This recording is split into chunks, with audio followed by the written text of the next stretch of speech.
Welcome, everybody. Great to see some familiar faces, some new faces. Inviting you to come onto video if it feels true to you. It's great to see your face, and you don't have to. Completely at choice. So appreciating all these beings here that are on time. Thank you. We are going to start with a small drop in just to ground down in the space and allow the few stragglers to arrive. So if it feels good to you, I invite you to close down your eyes. Taking a deep breath in,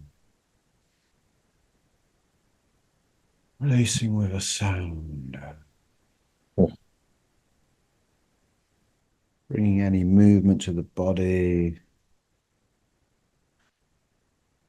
maybe to the neck, the shoulders,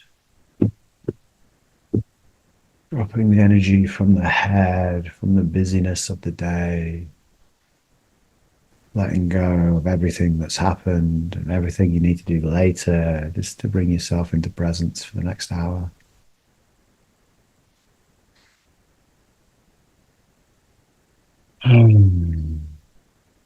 Allowing any energy from the mind to relax.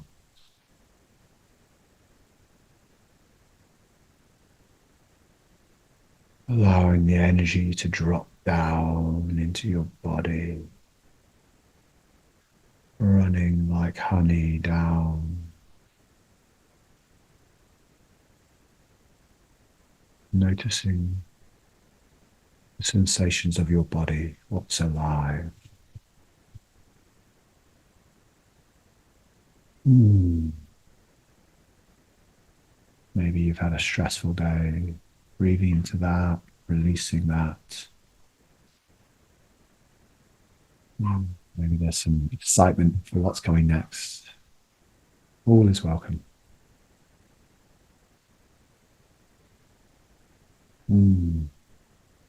Feeling your buttocks in the chair. Having a bit of movement to support grounding down, feeling your feet firmly on the ground, wiggling them, breathing into your feet.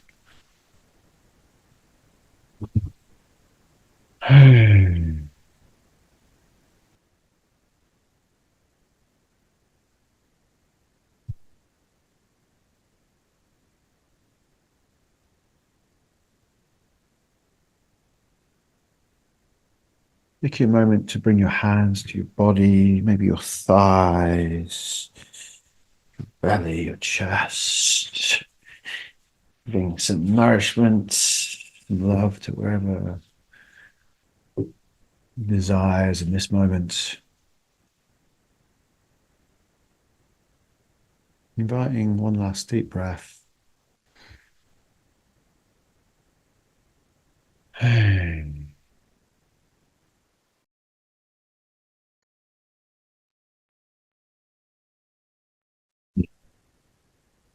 So, welcome, brothers. The soul initiation, importance of soul initiation for men in today's world.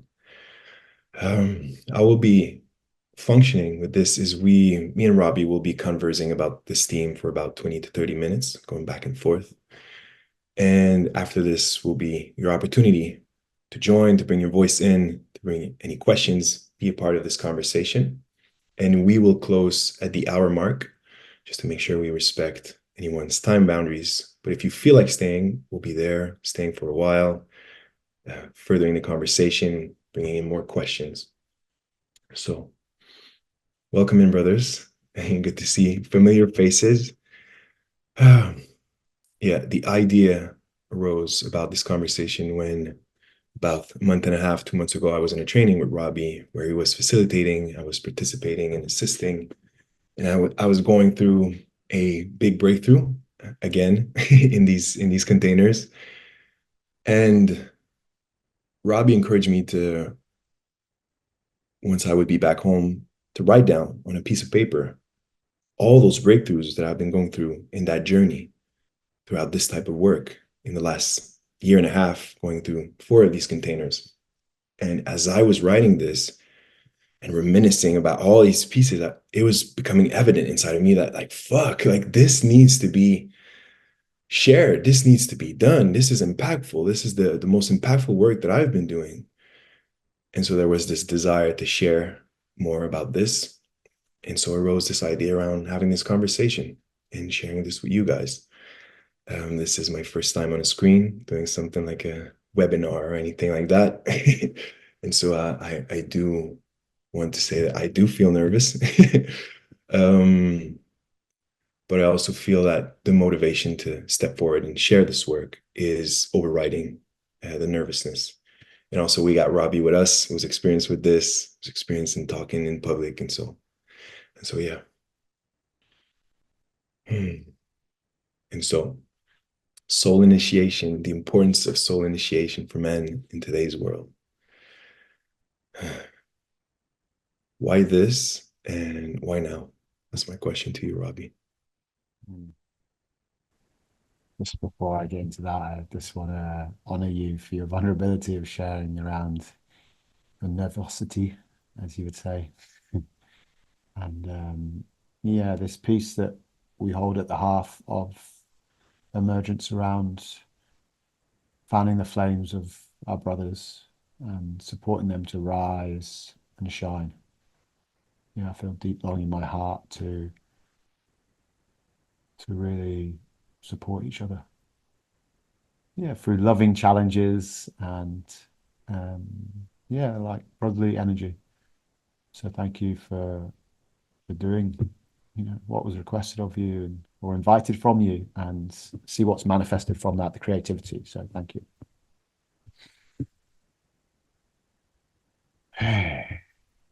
So why now? Hmm, it's a good question. It's a great question because I feel there is this huge pressure to emerge now.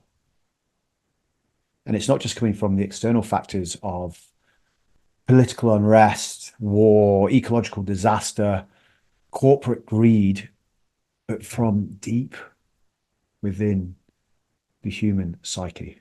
There's a desperation of people's souls. Emerge, emerge now, emerge already. And I truly believe that each one of us have heard this whisper or this deep calling. And that's what's brought us here today onto this webinar. And it's needed. We're pioneering the way. We're the ones that are willing to stand. And it takes courage. It's breaking the trend. It's going against the grain of society. It's easier to follow. Well, it feels that way until you do something different. And it's like, wow, what was I doing? And there's this age-old wound that runs through the psyche of male bodies, where there's this need to prove, to provide, to protect. And it comes from tribal times when the greatest gift a male body could give, the greatest honor, was to give their lives, to spill their blood on the battlefield, to be the sacrificial lamb. And this still runs through the masculine psyche now. So the sole work of male bodies today is to pull back these layers, just to drop the protector, stopping the conditioning of our fathers and our fathers' fathers, and breaking the cycle of being this sacrificial lamb and allowing our essence to shine forth, sounding our unique soul note from the core of our being.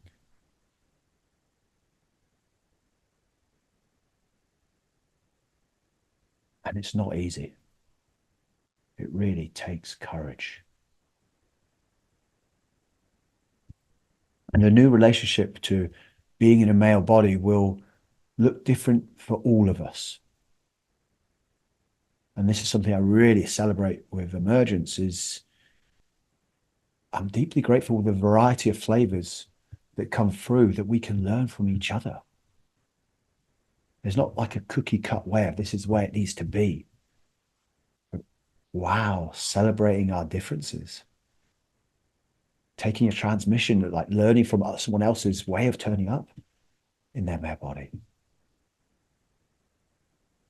And this is at the core of the work we do, is receiving these gifts from each other, celebrating when someone's shining, and also calling them back in if we're feeling they're out. So emergence really isn't intended as a peak week-long experience, but the seeds for change, for longer lasting civilization change. And there's some brothers on the screen here I know have been through the journeys, and some of them have been through the mentorship we do, and some are coming in as well. And it's vibrant, it's alive. And the work that we do is, on a personal level, deeply important because it's completely radically shifted the way I turn up in the world and the impact that can have on our friends and families and everyone around us. That's what really turns me on.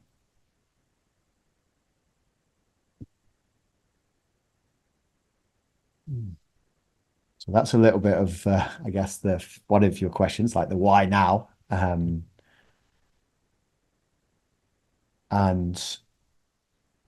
like what is soul initiation. So I'm also on the tech admin. I'm like letting people in the room at the same time as trying to talk, so I might lose my track a little bit, juggling. Um,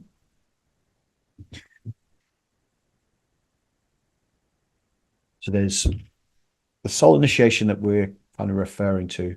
I guess for a start, why soul initiation? Why not? Because there's a lot of men's work out there.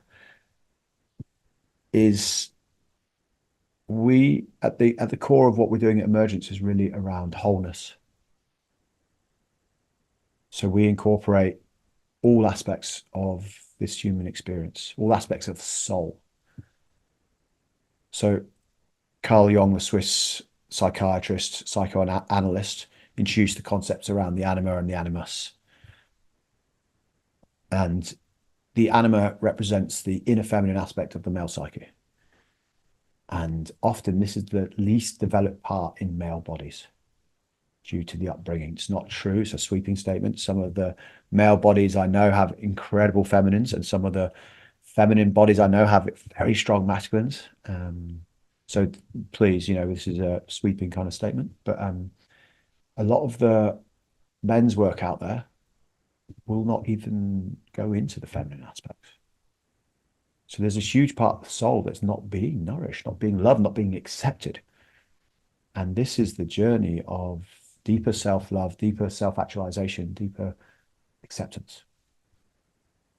And if we look at the models of, say, more traditional psychologist prospectus, described as like a bottom-up model. So it's focused on survival, emotional, intellectual needs before it gets to self-realization. So if you think of Maslow's pyramid, self-realization's at the top. It's only attainable once you go through the lower levels and those needs are met. And the esoteric prospectus is that it kind of emphasizes the awakening of the soul as a primary goal.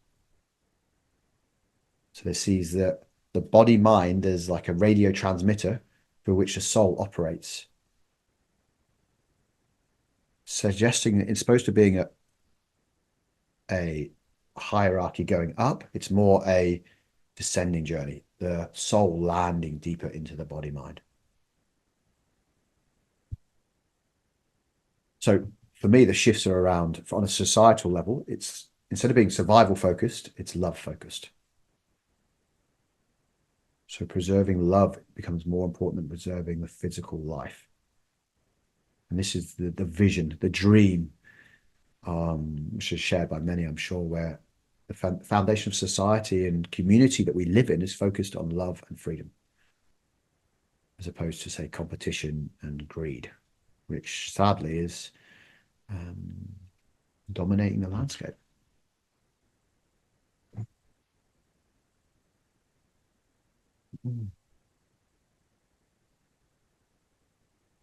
So the role of initiation in our modern day can come in many ways. It's not merely like an intellectual process, but life tests. I'm sure everyone on this screen has had many initiations already, some of them conscious and some of them very unconscious, and some of them that when we don't have the capacity to really be present for it can be create, say, traumatic or challenging experiences. I mean, they're all challenging, but these are maybe ones that we haven't quite managed to process yet.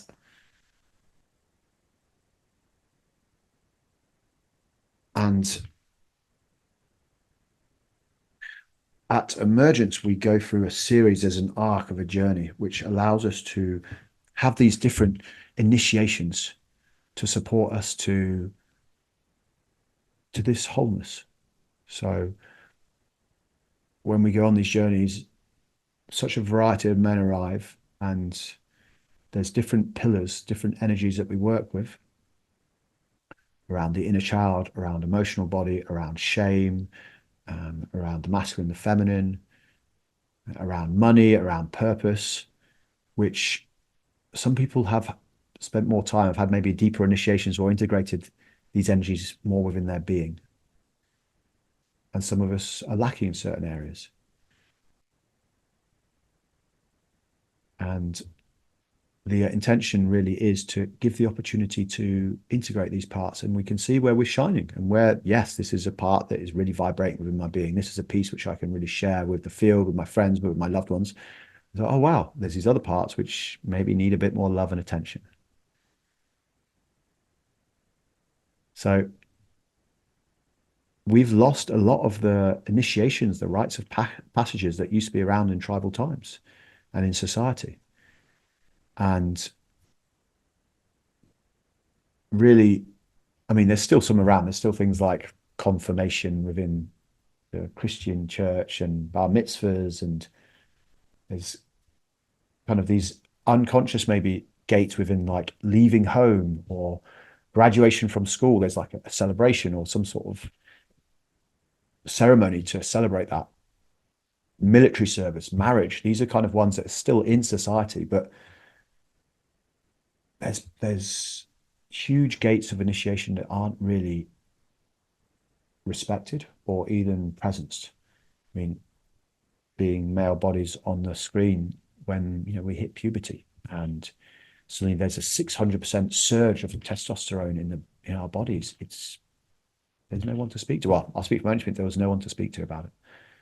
And there's this energy around penetration, and it's just like the animal body takes over, and there's no one around to hold our hand or initiate us into this stage. I mean, if I think of some of the things that still happen today, like in Ethiopian tribes, there's bull jumping when men undergo um, when boys are undergoing into becoming a man. There's a ritual known as bull jumping where they must jump over a line of bulls to prove their courage and readiness. This is actually when they're going into marriage.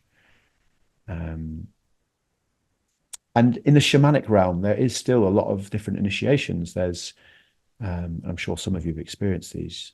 Um, there's like vision quests, which is, involving time in isolation, in nature, with fasting, seeking spiritual guidance through dreams, through visions, encounters with maybe animal spirits. Everyone's journey is different, but it's a period of solitude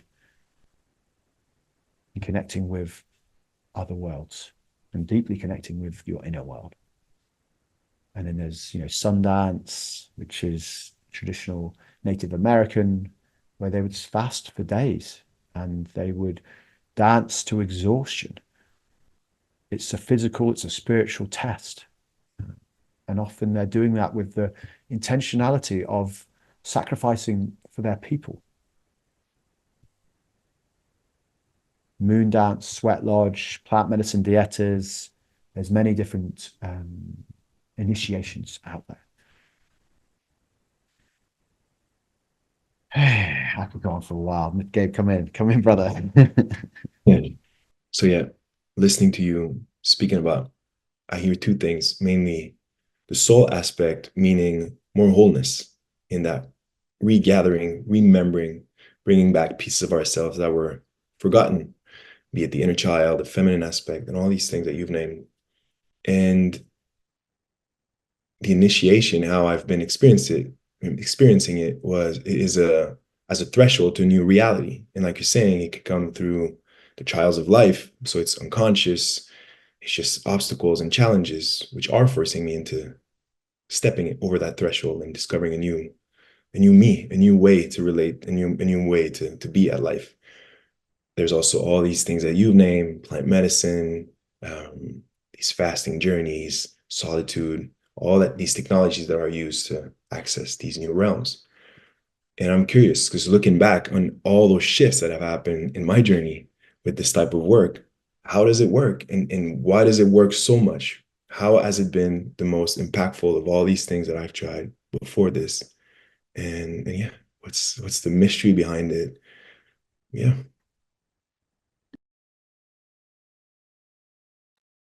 Beautiful. Thank you, brother. Hmm. I mean, one word, magic. I'll maybe try and make it a bit more grounded. Um, yeah, the body is a storehouse. So all these experiences that we've had in life are stored within the body. And I've done a lot of psychotherapy, counseling over the last 10 years, and it's powerful and it's really needed. And I highly recommend people go through that journey and continue that for their own self development and reflection, supported by another. And there's something around rituals, as we'd call it, which in layman terms is embodied experiences, where we're setting up an experience and we are moving through these thresholds, through these gates. We're invoking a certain energy. We're really clearly calling in what we're going to be exploring. And by doing it through the body, it's really broken through some huge, effectively, in more shamanic kind of terms, like a stuck energy, like swamp energy, which is which I haven't even realized is what's been making me loop in life. So there's these blocks, there's these patterns which have been reiterating and just keep on going around. And now we can meet them at the level of the pattern and try and maybe figure them out. And really, by going into these kind of ritual spaces, we can go below the pattern as well. And this is the intention. So I had a huge piece around needing to prove myself, as I shared in like this opening piece. Um, yeah, I got brought up in a household where there was a lot of alcoholism. And I mean, I didn't know this at the time. It's only I've unraveled it over, especially the last 10 years, 12 years. But I didn't feel safe. And I, there was emotional neglect, which led me to be very independent because I had to look after myself. Now, that's celebrated in this Western world because you can create success. But it also meant that I didn't let people in. I saw vulnerability as weakness. I would do anything not to be seen as weak. And I was keeping people at arm's length. I was actually terrified of any intimacy, terrified of being seen, exposing myself. I didn't know how to really fall into another being, to trust.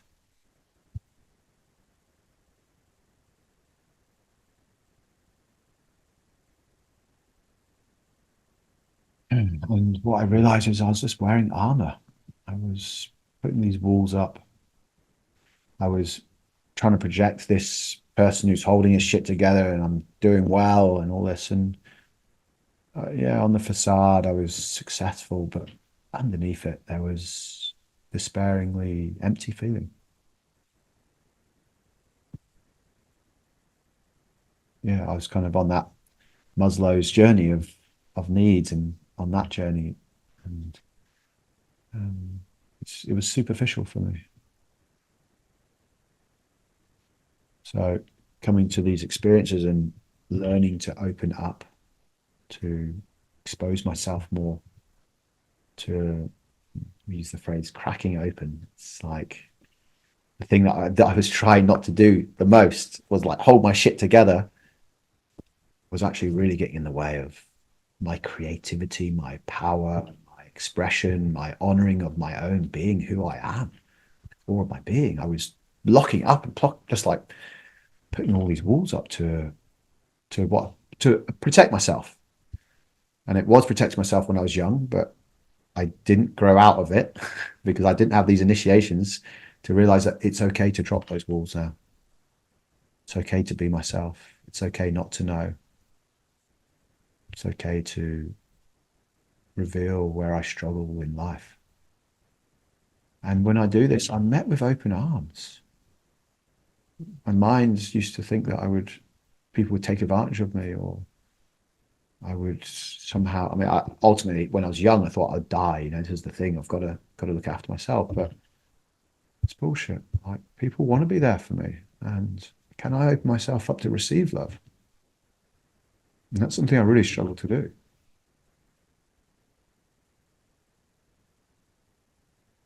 So it's incredible the opportunity we have here to see each other, to feel each other, to be authentic, to be real. So it's been a huge gift to myself, and um, yeah, I'm really grateful to be with yourself now and to be with some of these other brothers and just learning together, failing together, put my hands up and saying, I don't fucking know, I'm lost, I need help. For myself, and I believe other male bodies, it's a huge piece, um, which is really empowering. Yeah.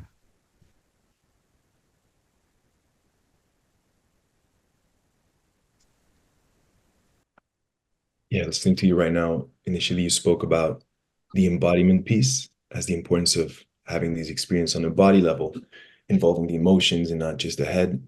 Um, and yeah, this can be done through bioenergetics and somatic therapy in some ways to have like the experience throughout the body. But I feel like what makes it so great is that there is the mix of this plus the effect of the group. So like you're saying, to be seen, to have the opportunity to be witnessed in cracking. Yeah, my first experience with men's work was very similar to what you're describing, and I couldn't think of even showing any sense of weakness. Same thing with emotions. The only emotions that I could think of showing would be anger and rage, and not as a way to expose myself vulnerably, but just as a to appear threatening in some way. So it was out of protection. And to crack open in front of brothers and to be received in that and to be loved in that and to actually feel freed in releasing that was a tremendous gift. And so I believe that the force of the group while going into to the depth of these emotion is what makes it so great. And then to have this container with men only, which changes the dynamic completely. It had, yeah, forced me to face what was my relationship to men, which honestly I thought was like, I'm good with that. I've been working for 14 years as a fireman, always in men only spaces. I'm good. Like, I function well in these spaces. I don't need to work on this. And in actuality, it was a functioning as a surviving, certainly not as a thriving, because it was lacking so much depth. And and now to see this relationship change with men is also having an effect in how it's changing my relationship to my own masculinity, as well as my relationship with women, my family. Every dimensions of my life are involved in that. And and yeah, so I believe that those three elements of experiencing through the body, having a group experience and being in that dynamic of men only, changing that dynamic and being faced with that dynamic is what has worked for me so much. Mm. And also I loved how it's not about theory. I'm not sitting there and having to stuff my head with new ideas on how to live. It's really about discovering my own way to live. What is my gift? What is my essence through again, living it through the body, being experienced, being seen, being accepted, celebrating the differences between all of us. And so yeah, that has been the gift for me. I can see it more clearly now listening to you. Mm. Yeah, thank you. I love that you picked up around the group gaze. So powerful. And I feel if we're going to really land soul culture, then trust needs to be there. And that was not my default when I first started into these worlds. Because of my upbringing, people needed to prove themselves to get trust from me. Wow, that's an exhausting way to live. So much of my energy was looking for evidence to prove my story right, that they weren't trustworthy anyway. It was like, and it still happens, it still comes up. I'm far from like crack the codes, but my intentionality is for that is to come to trust. And when it breaks out, like how quickly can I come back to love? This is the muscle which I'm working out as much as I can, is like how quickly can I drop the stories, trust that they do have my best interest at heart, and know that they're doing their best. And okay, we didn't meet each other, something happens, but can I first of all share it vulnerably without, as I love that you brought in around the anger, man. That used to be one of my pieces as well.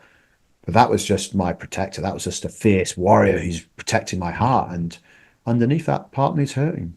And how quickly can I crack through the warrior, the protector, the guards? And we all have different guards. You know, some people it's sadness or withdrawing, or you know, we've all got our own clever mechanisms, which are strategies for survival. But to really thrive is how quickly can we meet our own guards? Can we honor our guards? Thank you. I've needed you. I'm back now. I can vibrate love. So I I really there's a big piece of around competition, which came up a lot for me around other men, consciously and unconsciously.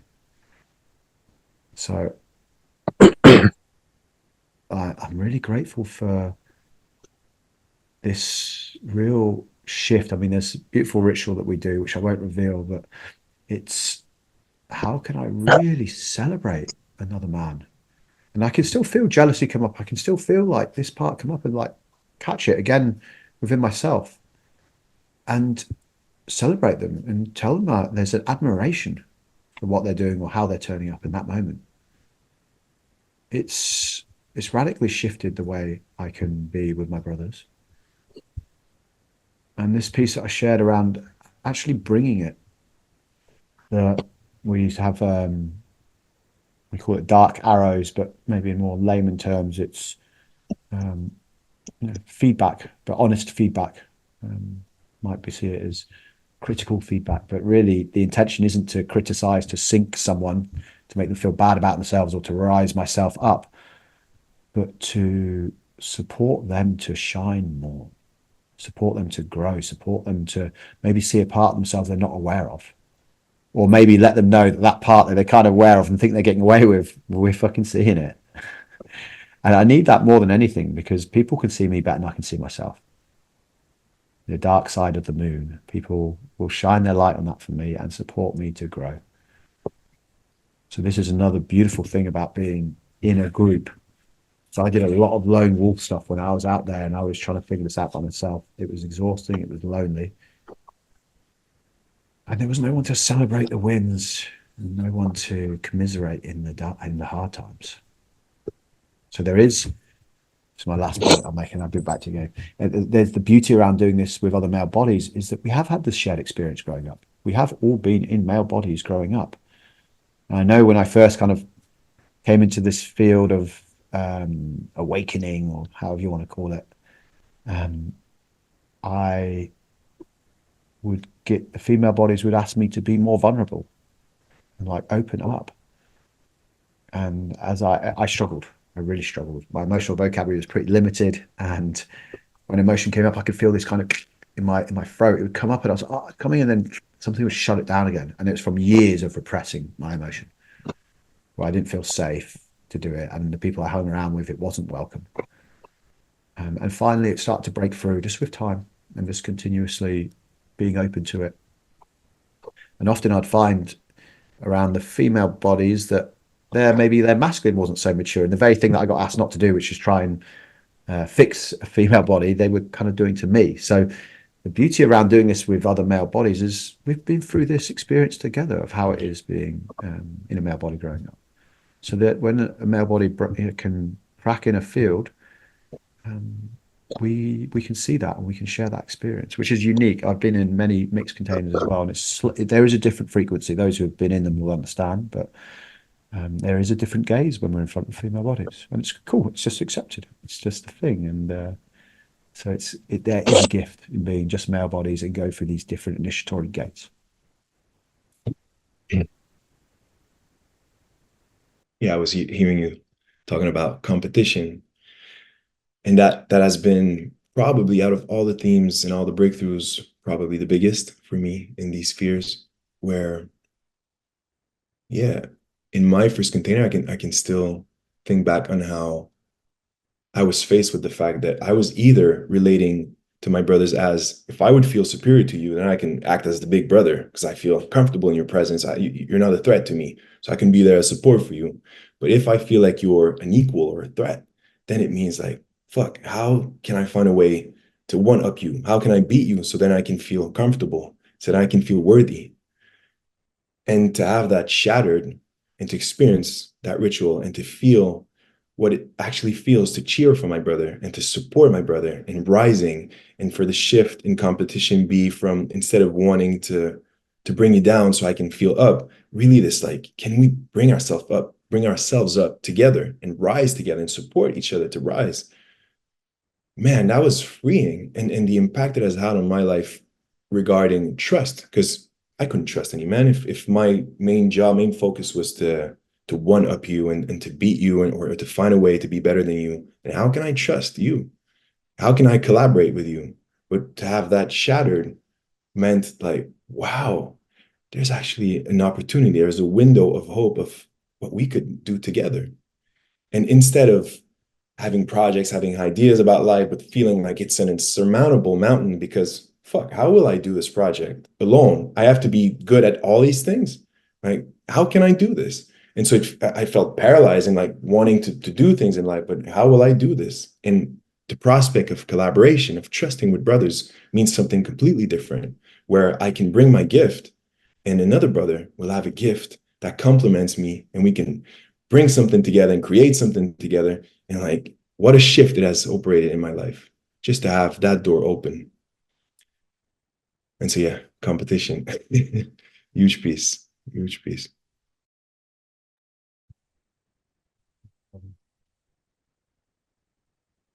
So, yeah, happy to open up for any questions or any shares, reflections that people, anything that's come through to the field.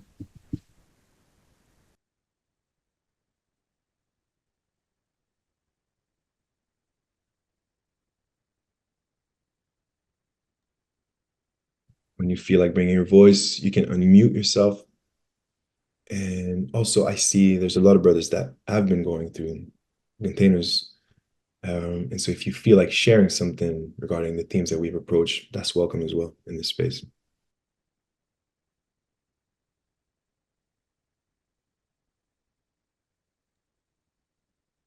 Yeah, brothers. I hope you can hear me somewhat. Thanks a lot for creating the space. Beautiful to listen to you two souls. Just picking up one thread you guys had before, there's a lot of these things out there. Robbie, you were talking about psychotherapy, which has its own lasting value. And I've also been through so many of these things, from, let's say, hallucinogens to other containers. But is the, let's say, going through bodies the thing that you think makes it different from a peak experience? Because you're always talking about peak experiences versus long-lasting change, right? Something that really moves on. And I mean, I feel now after the initiation, it's something long-lasting. While the other stuff I did, retrospectively, it was a peak experience, right? It was a wonderful peak experience, and I appreciate it a lot. And for sure, there was some movement. But now after the initiation, it feels like this is really lasting change. So where do you feel, what is the component that brings this long lasting thing in? Thank you, Flo. Good to see you. Yeah, I used to do a lot of plant medicines, and they really served me. Like, it was the deepest frequency of heart expansion that I felt at that time, in some of those ceremonies. So it was like, wow, love can feel like this. It was insane. It was like, wow, really opened me up. And I know a lot of people that keep going back and going back and going back, and some people do go places and some people don't. So everyone has medicine. There's no one way for for every person. And the shaman who I used to sit with used to say that 1% of the work is done during the ceremony. 99% is bringing it to the world, integrating it out there. And I can feel how true that is. The amount of wisdom that got passed to me during those ceremonies, which now is coming into my life. So I really did need that at that point in my journey. And I think you're on point. It's this cellular level of rewiring through the body where my body's been doing it a certain way for so long, and the neuro pathways are linked. And this is the belief that's in the body from my experience prior. And to do something different with the intentionality, with the awareness, with presence, can just obliterate whatever was there before, lovingly as well. It's like, because often it's stories. It's some sort of calcimated belief that's now dictating my behaviors.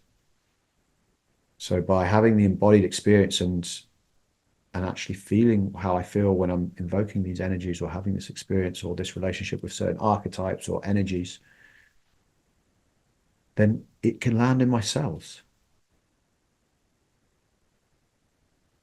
So yeah, I do believe it's the embodiment aspect of it, because we also do come on the mental construct. When we come into an experience, we will frame why we're doing it and where we're going with this, just to give the mind something, because the mind needs to know. This is the nature of our human experience.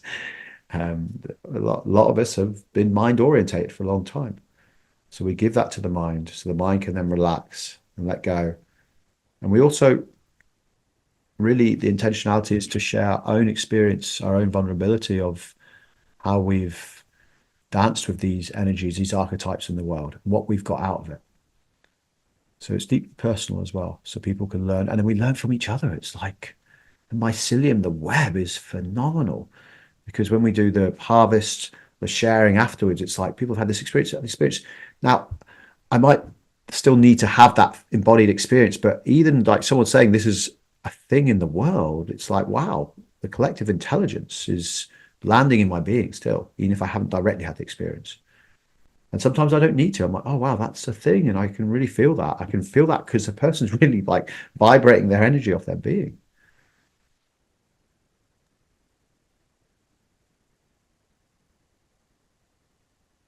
And then we also talk around the mythology, the archetypal lens on these experiences, because again, as Carl Jung will talk about, the unconscious collective, a lot of these experiences, these energies are out in the world. And if we can open ourselves up, if we can get out of our own way, if we can let the fear subside to whatever degree it's possible, then lots of wisdom can come and land in our being. So can we open ourselves up? Can we clear ourselves to allow this in?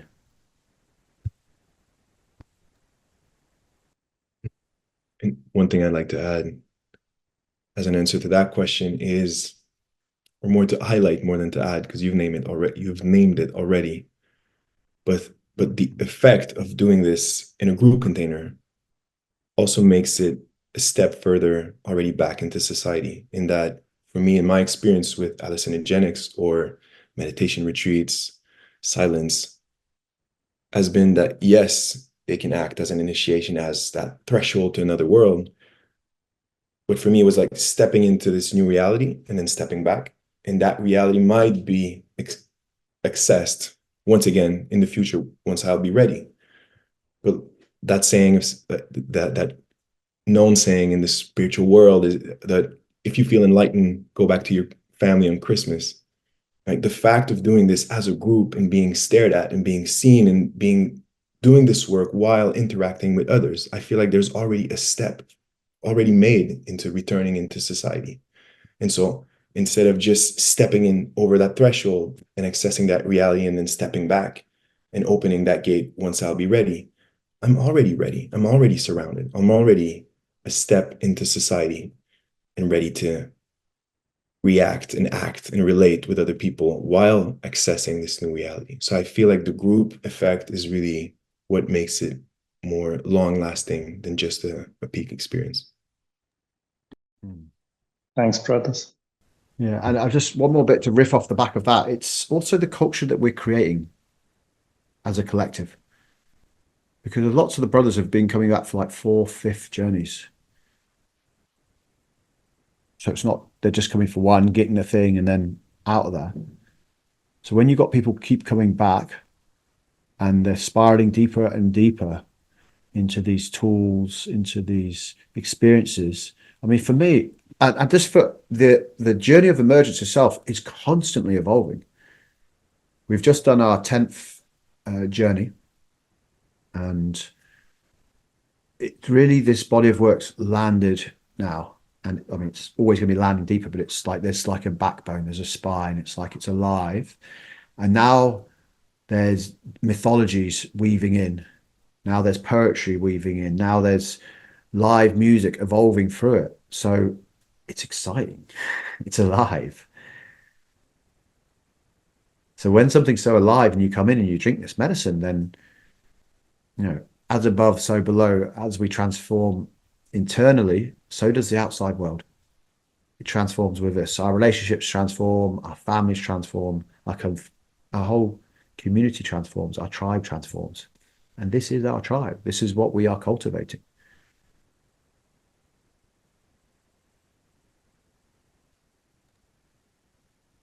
I would like to share, it's not actually a question, but more of like a reflection, I guess, after hearing you guys, which is, in my particular case, I would say, mainly when I was a teenager or like during my young adulthood, I always struggled very much with these like male archetypes that Gabriel was mentioning.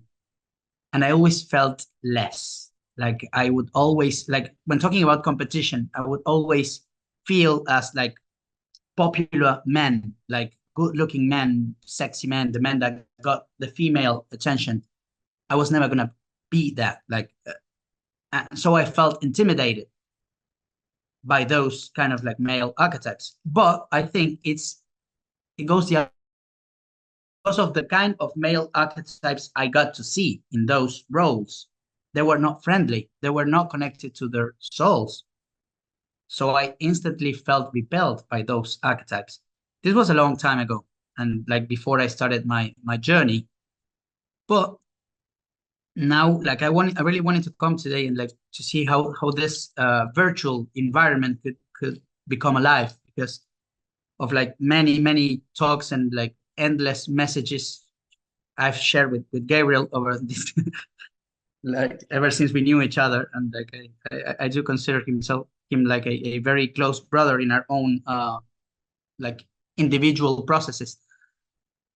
When I met Gabriel, I found like he was literally that kind of man I was always intimidated by.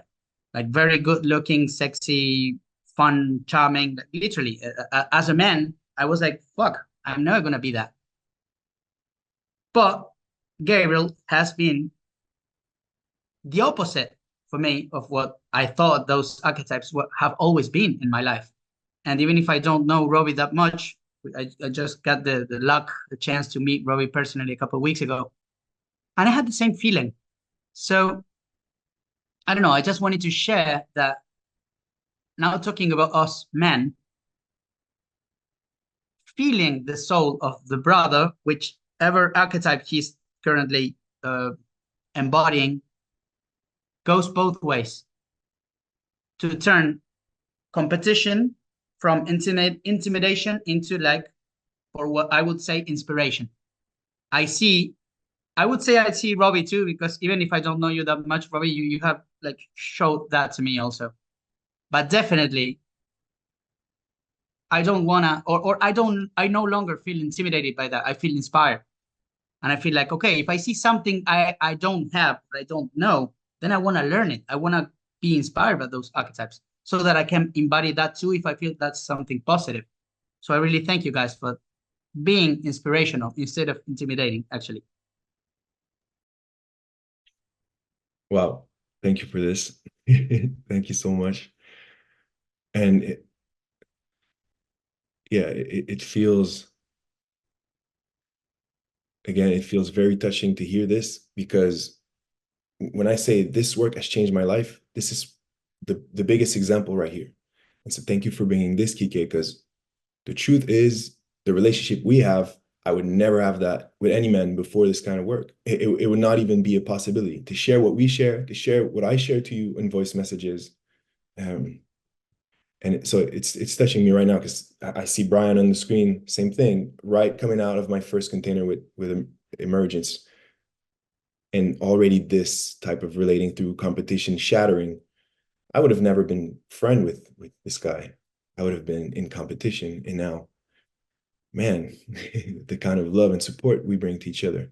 And so the same thing, all these brothers, it's like, Kika, I didn't even have a friend that would be that close that I am with you, even if you live in Argentina. I mean, traveling everywhere, but just that the distance and still be that close, it was not a possibility before Emergent Brotherhood. So for me, I'm so thankful for this work, and you're a great example of that. So thank you for bringing your voice here to share this. I love you.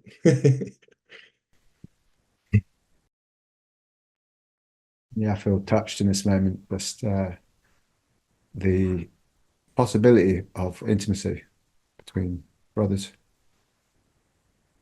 from this experience of competition and jealousy and yeah, all these projections to allow love to flow, to fucking be inspired by another brother. Like the possibilities are endless then, if we can reframe it and if we can really mean that. And of course we're gonna fail and I'm gonna get, Kike is gonna start playing his music and I'm gonna feel inferior, and like we've all got our pieces of magic. So can we bring them and celebrate them? And yeah, I'm very touched. Thank you for sharing. And we've all had our life stories.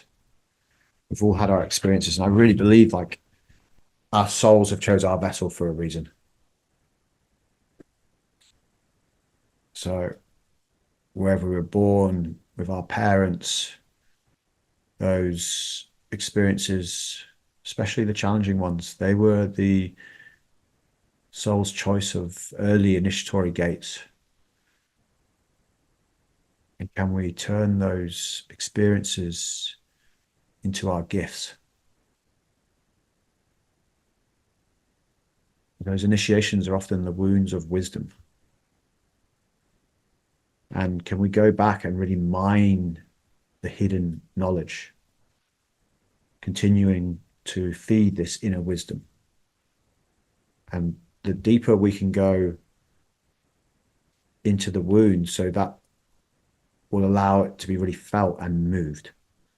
The alchemizing of the gold from out of that experience can really be a deeply vibrational gift, which, although other people might not have had exactly the same experience, the kind of overarching energy that's behind it can really be felt.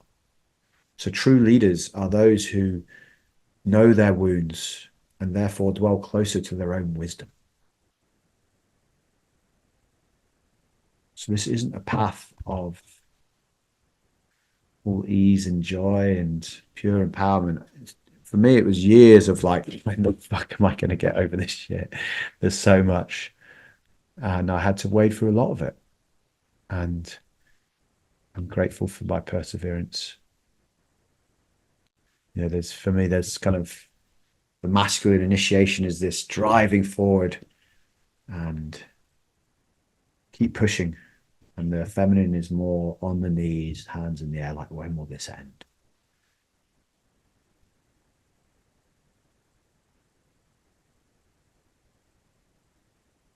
And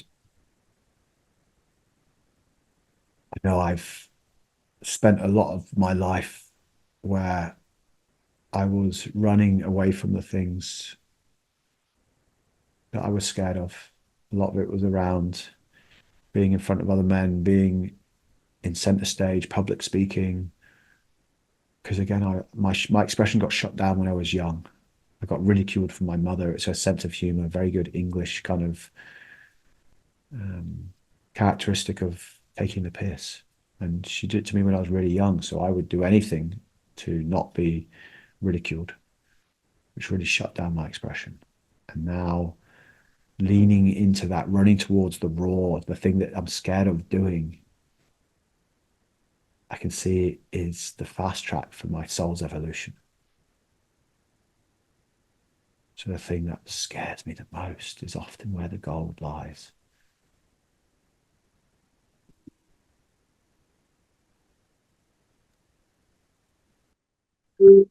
Just being mindful of time right now. I see we have 3 minutes left before we end the recording. And so just to round things up, thank you for showing up, everyone. And yeah, I love, Robbie, if you can share a little bit, where can we find you? Sure. So I just want to say that I've got some time afterwards, so I will honor everyone's time boundaries. And if you're wanting to leave, then at any time you can leave. But we will also stay on for a little bit longer if you want any other questions or wanting to drop in. It's welcome. So, I mean, lots of people on the screen know me, but this has been recorded. Yeah. So you can get me at Robbie Griffin Alchemy on Instagram and robbiegriffin.life, my website, Robbie Griffin on, it's pretty consistent on Facebook. Yeah. And I run many things around London, temples and Alchemy of Love Festival, which is a beautiful, intimate, conscious sexuality tantra festival coming up. And of course, Emergence Brotherhood, which is something very dear to my heart and several of the hearts on this screen. And if you're interested, emergencebrotherhood.com, and just reach out. If you want to chat, there's Graham and I are happy to jump on a call, have a half-hour drop in just to feel it. And hopefully this has given you some powerful sense of us, really. And we don't really reveal the journey because the intention is to allow it to work you. It will be work. It's not going to be cruisy. And but it also will be, there's moments of fun and ease and celebration. It's quite a rounded experience. So I guess the most important thing is the ongoing brotherhood. It's not just this week, it's a continuation. I have brothers that have been through these initiatory gates together. So there's a shared language, a shared experience, which allows us to meet each other from a deeper place.